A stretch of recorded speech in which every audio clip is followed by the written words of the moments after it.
Hi, it's Dr. Botox here from the Real Housewives of Dublin, and I'm also the TV host of UK version of Botch, which is called 50 Plastic Surgery Shockers. 5 things that I wouldn't do to my face, and the first one is I wouldn't use these rollers. This is a 0.3 millimeters, this is a 0.5 millimeters.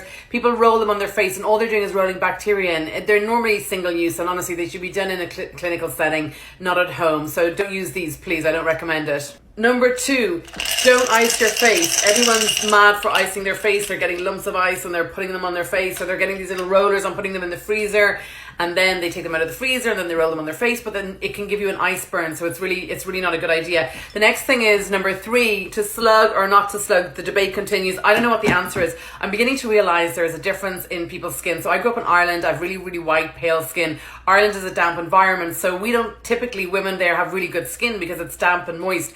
Then in some of the drier areas, or perhaps in the desert areas, I'm beginning to think that people who've grown up there maybe don't have as kind of flimsy, like I have really thin skin, so maybe then they might be better able to tolerate it. Someone needs to do a blind study, or because over here everyone's pro slugging. Back in Europe nobody wants to slug, and everyone's slugging me for saying no slugging. I still stand by saying no slugging and give your feedback, but I think someone needs to do a medical paper on a blind study, because there's something going on, and it's not skin type, it's not, oily skin, normal skin. There's something more to it. I don't quite know what it is.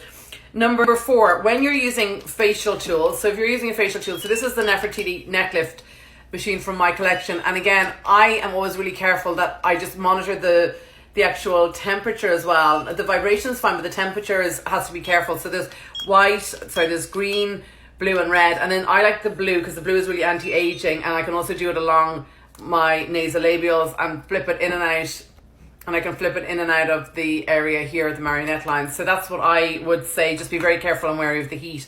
And then number 5, when you're putting on your hyaluronic, you can put it on with a dry sponge or just use your fingers, but never use a wet sponge. If you use a wet sponge, it's going to draw all the water. The water from the sponge will attract the hyaluronic, because the hyaluronic always goes where water is, and the water always goes where hyaluronic is. So the two then will bond together, and none of the product will go on your face. It'll be wasted in the sponge. You don't want a $20 sponge full of like $180 hyaluronic serum cream or serum. So they are my advices, and any comments or anything, put them below. And sometimes people ask questions and I try and make a video back. So again, Dr. Botox from the Real Housewives of Dublin. All advice is just information, of course. If you're dumb enough to take something and your face, then that's on you. That's who you choose. That's who you go to. Check out whoever's injecting your face, or anyone who's going near your face. Check it out big time.